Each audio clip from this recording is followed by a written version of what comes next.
Imagine you're hungry, and on the way you spot two restaurants.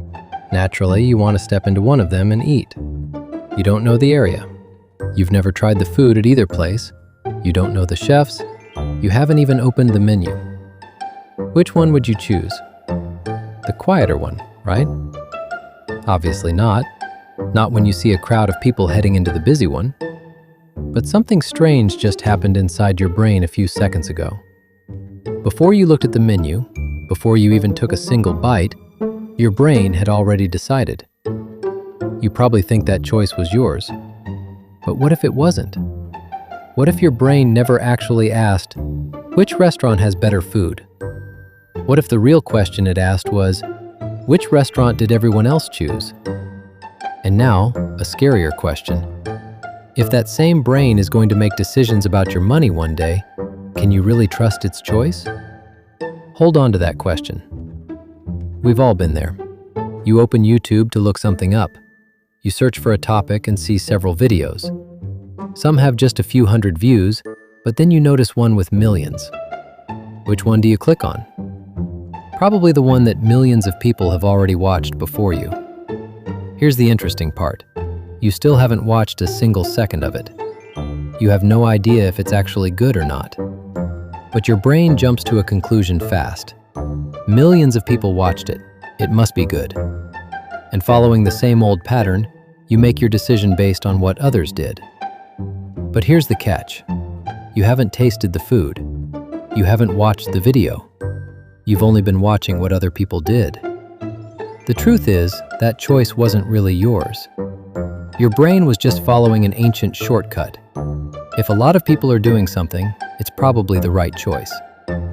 Now let's step away from restaurants and YouTube and look at the world of money. That same invisible force, that same pattern of decision-making, moves billions of dollars through financial markets every single day. The very thing that pulled you toward a video or a restaurant can push markets into a bubble or send them crashing. This behavior has a name: herd behavior. Psychologists call the instinct behind it social proof.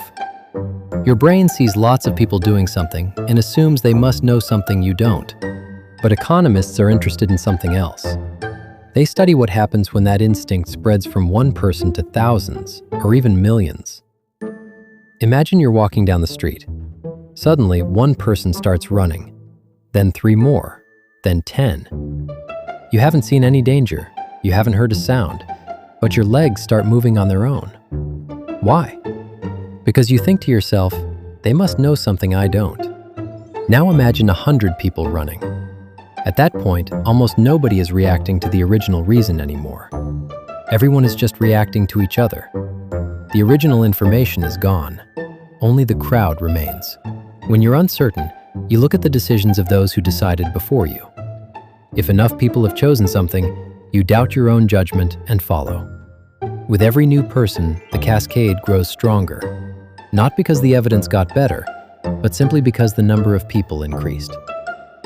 Now picture that same thing happening inside a bank.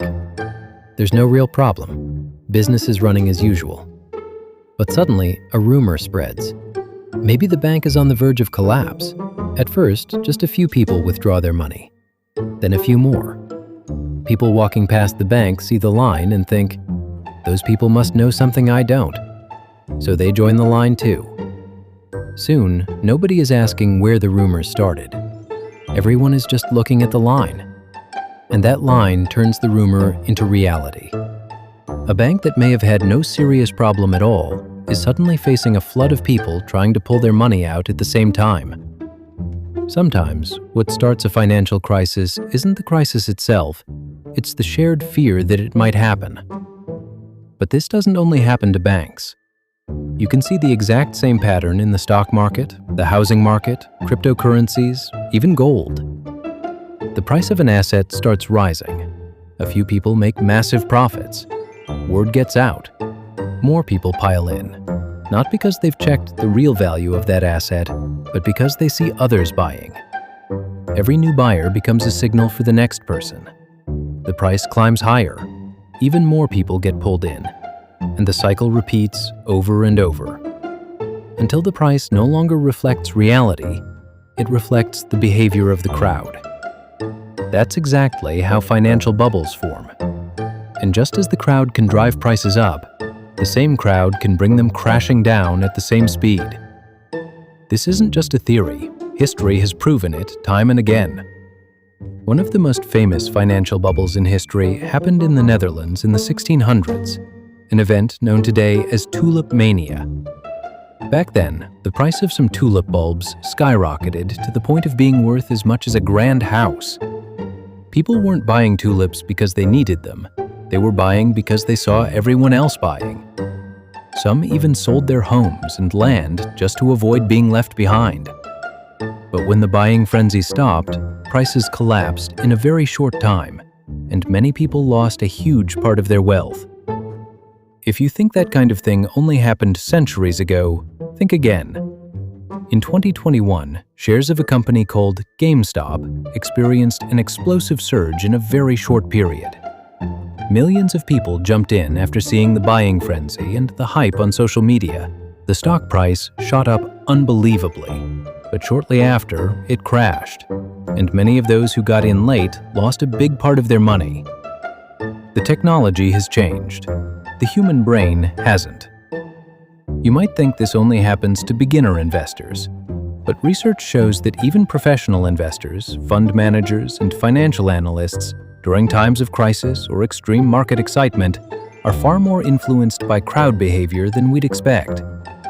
Herd behavior doesn't care about your level of experience. If you're not careful, anyone can get caught in it. But if this behavior is so dangerous, why does our brain still trust it? To answer that, we need to go back thousands of years. Our ancestors lived in small groups. They had no internet, no news, and no way to verify everything. Most of the time, the fastest way to survive was to watch what others were doing.